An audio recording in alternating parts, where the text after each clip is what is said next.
Hi guys, this is the Tech Boy with Don't Install That App. The app I'm talking about is any QR code scanning application. To demonstrate, let me show you, okay? For context, I'm recording this on a Samsung Galaxy S22 Plus, running the latest version of Android 13. So I go into the Play Store, and I just typed in QR code, okay?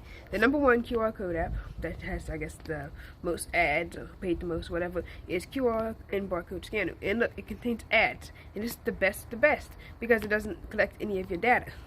Alright, but if you go to the next one, you have, whatever, this one here. And it has in-app purchases, ads, and it also collects location and app activity along with two other types of data.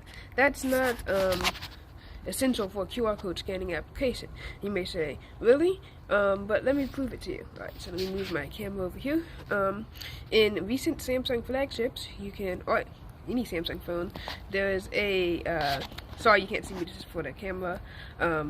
There's a setting in the camera app where you can scan QR codes, toggle on, toggle off, right? There's also that setting on iPhones. But let's say, hey, I don't have a Samsung flagship phone.